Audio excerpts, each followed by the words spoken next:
Welcome back, folks. Sheepdog Smokey here, and it's a broken record with much of the media. It has been since July. It's just that the track eventually skips to something new and then gets stuck on repeat again. As always, before we begin, please remember to subscribe and turn on notifications so that you're the first to know of all new content and part of the giveaway at 500, 1,000, and 1,500 subscribers. You can see my pinned intro video for an explanation on that. That said, let's go on and dive in.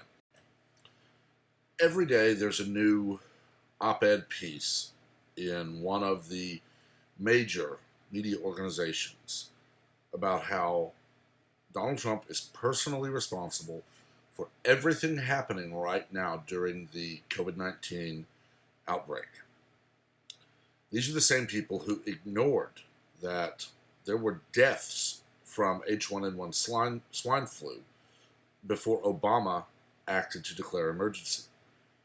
With swine flu, we had no travel ban. We had no quarantine, no shelter in place, no social distancing, nothing.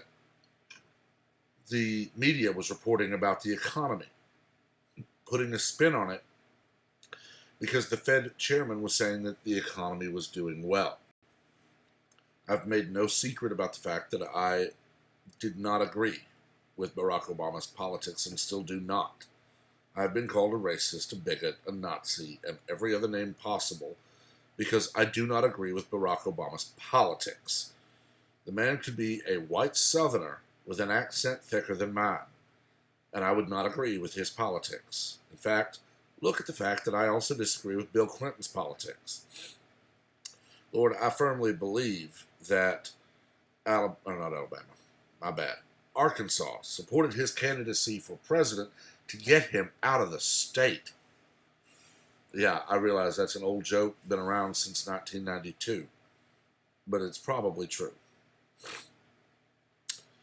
I do agree with much of what Donald Trump says about politics, not all of it. And I have publicly disagreed. When he was, I don't know that I'm going to say forced or led, but when he said, let's get the guns out of people's hands, we'll worry about due process later, I did not agree. And I was very vocal in, no, due process is required. You'll know this because I still oppose red flag laws that remove due process from disarming Americans and has already led to deaths where they exist. H1N1, swine flu, first arrived in the United States in April of 2009. Either one would be after Obama was inaugurated. It wasn't until October that the emergency declaration was issued. Now, I don't know that I've ever been in any proximity to anyone who has ever had swine flu, but I've not had the vaccine. I haven't had a shot in probably 20 years. Well, no, I'm going to go back on that.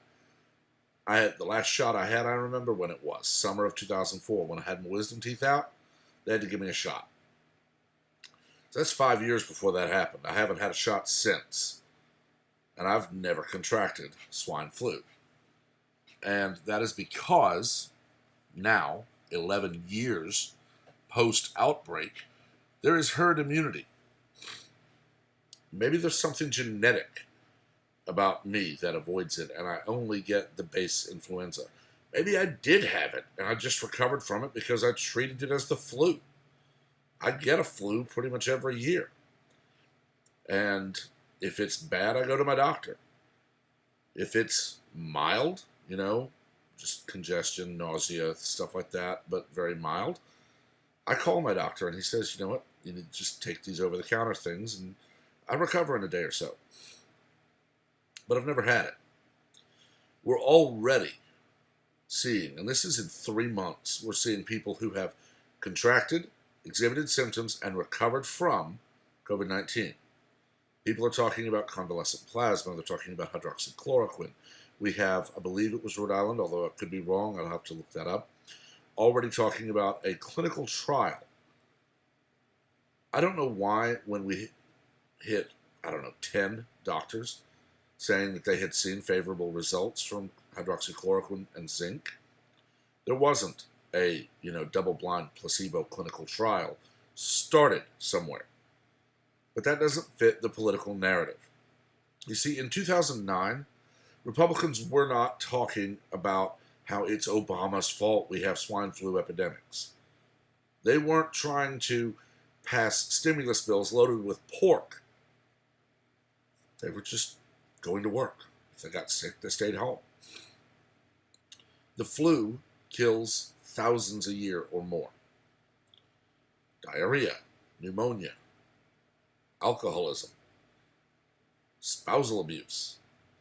A lot of things kill a lot of people every year, and we don't see people blaming anyone other than the actual cause, drunk driving or pneumonia, or the person who beat someone.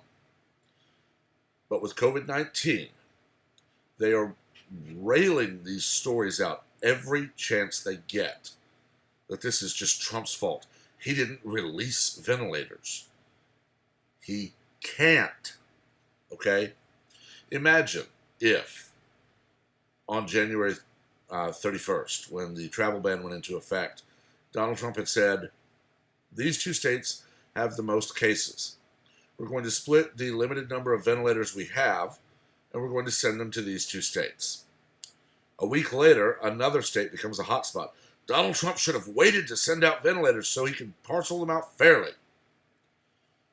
Remember, in January, the travel ban was xenophobic and racist. Now, he didn't do it fast enough. It was literally done in under 2 weeks. For government, that's light speed. But no one seems to want to talk about that. Dr. Burks publicly states that any death where the decedent has proven to have COVID-19 is recorded as having died from COVID-19. There's been a case already of an infant who was smothered by the person who was supposed to care for them. That was reported as a COVID-19 death. So a child was murdered and wrongly recorded as a COVID-19 death. I've seen stories where people are saying heart attacks are down and pneumonia cases are down. No, they're not. They're being misreported. We now have people coming out with videos that they're actually saying, we're not even testing people. We're saying, oh, they had a cough when they died. That's COVID-19. That's the insanity. Donald Trump has, since prior to the first case getting into the U.S., been aware of COVID-19. Unfortunately, as Dr. Fauci has stated, China was lying to us and the rest of the world. China is still arresting journalists trying to report on the truth about COVID-19. They're now moved to the mantra of he should have known China was lying and known what the truth was and been able to act right then and there. You can't do that. Okay? China was lying about COVID-19. Can't be transmitted human to human. Well, when that was proven that it could happen and China was still lying, you can't just say, okay, disperse ventilators and give away money. Because you have to figure out what doctors are saying. You have to listen to the FDA and the CDC and other places that are going to have to figure out what happens. Imagine if we had canine flu emerged out of Germany. And within a month, there was a case of human-to-human transmission. And Germany had said, this is not possible. No one should jump to a conclusion and say, well, it's human-to-human transmission of canine flu. We have to start just doing everything right now. Here's the only things we can do. No, you have to gather medical experts. You have to examine the two people involved or multiple people involved.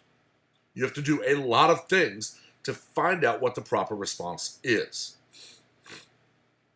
Within less than 2 weeks of the first case of COVID-19 in the U.S., Donald Trump had banned, by executive order, all travel to and from mainland China, save for very specific people, and all of those were American citizens. liberals in the media, Democrats in Congress, and running for a Democratic nomination just raced to decry it as a racist, xenophobic move. Nancy Pelosi has stated, it's on video, come to Chinatown, it's a great place. In early March, de Blasio is on record saying, go to the movies, it's not dangerous. Eric Swalwell tweeted, don't wear face masks, hashtag coronavirus. All of these people also, early on, called it the Chinese virus or the Wuhan virus, which it is. That is geography, not race. But when they decided we could use this against Donald Trump, and we can call him racist for pointing out geography, well, suddenly it was taboo. MERS is the Middle Eastern virus. I believe it's a rhinovirus, I don't know. I'm not a medical person. Ebola comes from a certain region. West Nile comes from the Nile area. Spanish flu 100 years ago. Geography is simply where on a map something happened. It is not about race. It is about facts. And this is what we have to basically combat on a daily basis. We need to stop this. Somebody else has contracted it. Donald Trump has to take personal responsibility and resign now and give away his fortune. Donald Trump could emerge from the White House bunker 3 days from now, announce that he had been alone for 3 days and has personally found the cure for every known disease on the planet. And the media would start crying about doctors being put out of work. Donald Trump could walk across the reflecting pool in front of the Lincoln Memorial, and they'd report that he can't swim and he's afraid of water. It's a double standard. There were reports of people dying from H1N1, alongside reports of Obama going golfing. But when Donald Trump goes to a golf course for any reason, he is just the most irresponsible person on the planet. I don't know if anyone is golfing with the president or not. But I know for a fact that people use golf and other social activities for business reasons. Donald Trump has brought other foreign leaders to his courses to play a round of golf, and they discuss a lot of things while playing golf. For crying out loud, I personally know people who have taken prospective clients to strip clubs.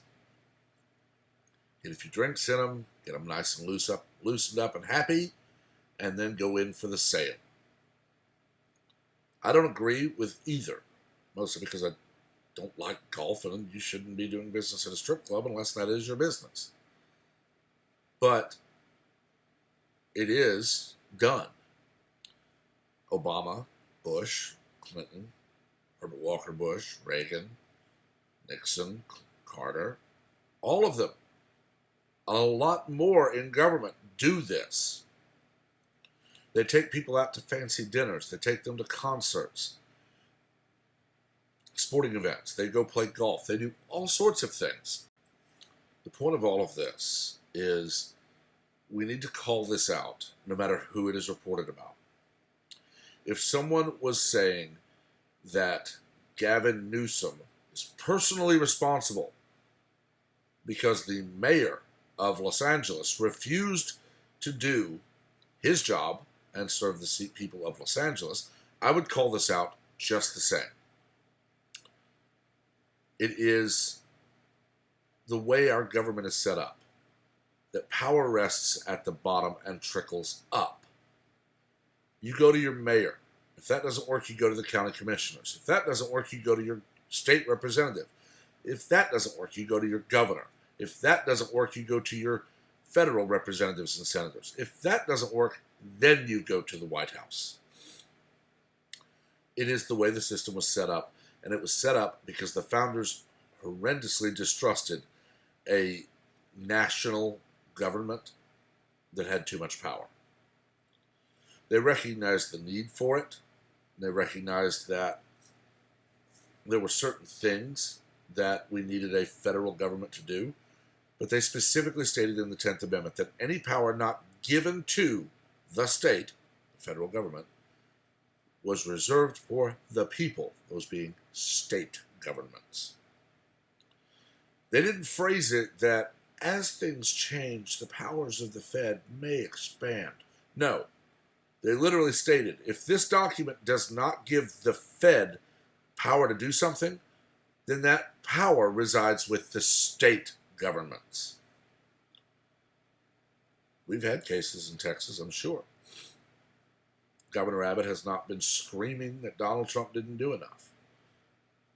Governor Abbott is doing his job. Governor Cuomo is trying to wrest the Democratic nominee from Joe Biden at this point.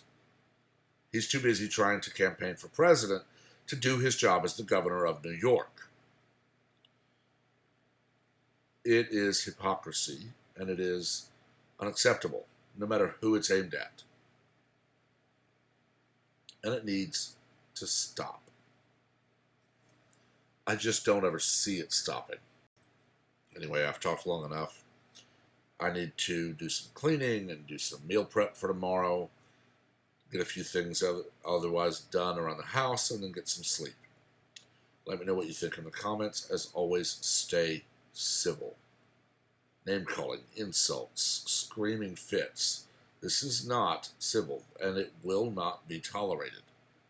You can passionately disagree with someone and remain civil. I specifically mark my videos as not for children because, one, I don't want all those horrendous restrictions placed on me. But I'm also discussing topics that are not topics for children.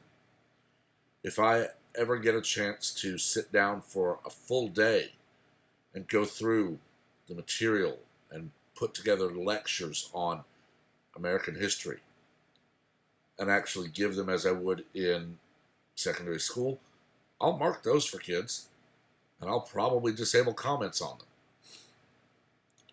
But these, we are adults. Let's act like it.